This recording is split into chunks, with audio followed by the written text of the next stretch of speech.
Você é empregador ou empregado e quer saber mais sobre a redução da jornada de trabalho e de salário? Então fica de olho até o final do vídeo, porque hoje eu vou falar sobre a medida provisória 936. Mas antes, dá um joinha que ajuda a divulgar o vídeo, se inscreve no canal que assim que tiver vídeo novo você vai ser avisado. Então vamos lá! Antes de entrar no assunto dessa medida provisória, eu queria trazer aqui um esclarecimento. Eu resolvi fazer uma série de vídeos sobre essa medida provisória, mas calma, não é uma temporada sobre a medida provisória 936, é só para ficar mais didático. Então, na verdade, é no total de 3 vídeos mais ou menos. Por quê? Como o assunto ele é muito denso, se eu fosse fazer tudo num vídeo só, ia ficar muito cansativo. Como tem alguns institutos que se aplicam tanto a redução da jornada quanto a suspensão do contrato, ia chegar um momento que você não ia saber do que eu estava falando. Então, para não causar nenhuma dúvida, não ficar um vídeo cansativo, onde você não vai estar entendendo nada, eu resolvi dividir. Então, hoje eu vou falar apenas sobre a redução da jornada de trabalho e de salário. Então, dito isso, vamos lá. Essa MP, e quando eu falo MP, eu estou falando de medida provisória, ela possibilita ao empregador reduzir a jornada de trabalho do seu empregado e, consequentemente, reduzir também o salário. Mas, para que isso aconteça, ele tem que observar alguns requisitos. Quais são? Vou fazer aqui um parênteses. Se você é empregador, preste atenção nesses requisitos que eu vou te falar para depois você não ser demandado judicialmente. E se você é empregado, preste atenção se no seu acordo está presente esses requisitos. Então, fechando, voltando. O primeiro requisito é em relação ao prazo. E aqui nós temos dois, na verdade. Mas o primeiro prazo se trata do tempo em que esse empregado vai ficar com o salário reduzido e a jornada reduzida. E o prazo máximo que esse empregado pode ficar com essa jornada reduzida é de 90 dias.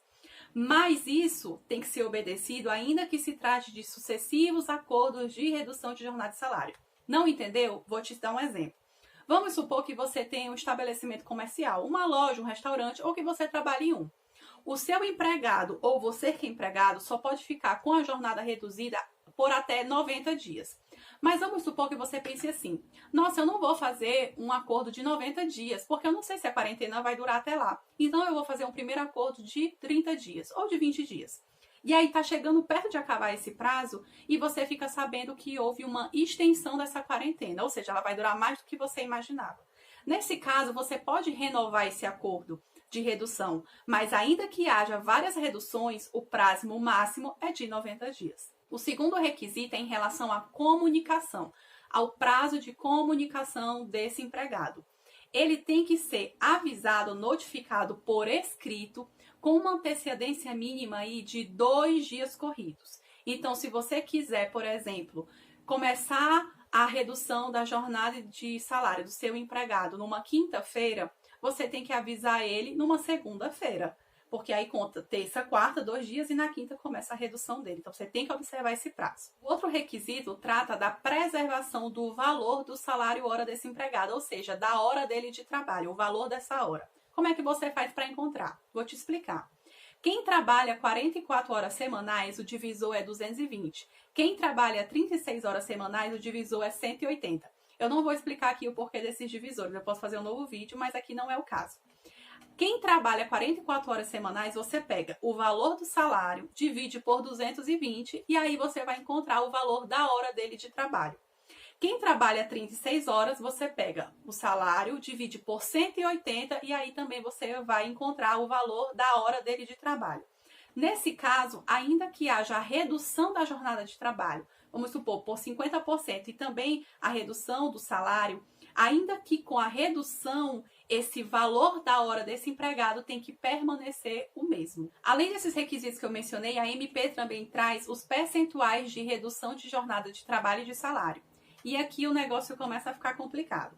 Foi nesse ponto que teve todo aquele imbróglio no STF para saber se podia ter o acordo individual para redução de jornada de trabalho e de salário. Ou seja, se o empregado poderia acordar diretamente com o seu empregador a redução do seu salário por conta da redução da sua jornada. E o STF decidiu que pode, nesse momento, por ser uma situação excepcional, porque em casos normais só poderia ter essa redução salarial através de uma negociação coletiva, tá?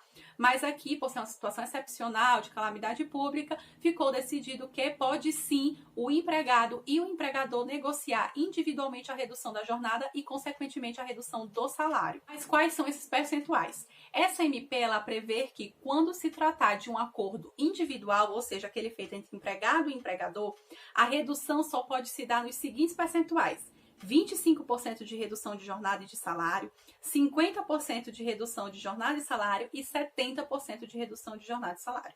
Uma convenção coletiva ou um acordo coletivo, ele também pode dispor sobre esses mesmos percentuais. Agora, se a empresa quiser colocar uma jornada, uma redução de jornada e salário diferente, por exemplo, de 15%, de 30%, de 80%, nesse caso, essa redução, como é diferente desses percentuais que essa medida provisória traz, ela só pode ser feita através de uma negociação coletiva, ou seja, através de um acordo coletivo ou de uma convenção coletiva.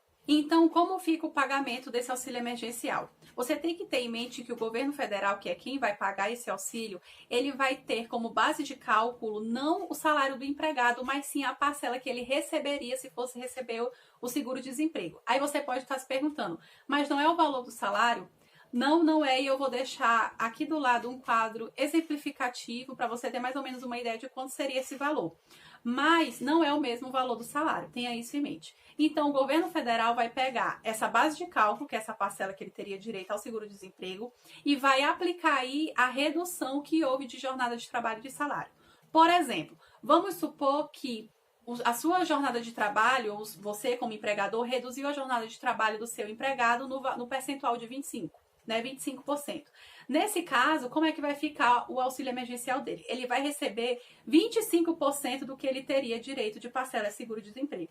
Se for 50%, 50% que ele teria direito de parcela de seguro-desemprego. 70%, 70% que ele teria direito, né, da parcela do seguro-desemprego. Então, o benefício vai ser esse valor.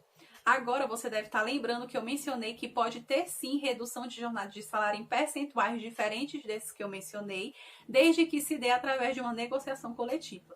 Nesse caso, como que fica, então, o pagamento desse auxílio emergencial? Se a redução for menor que 25%, esse empregado não vai receber nenhum tipo de auxílio.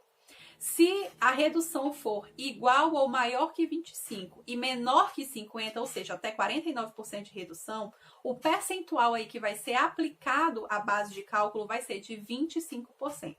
Se a redução for igual ou maior que 50 e menor que 70, ou seja, até 69% de redução de jornada de trabalho e salário, o percentual que vai ser aplicado à base de cálculo vai ser de 50%.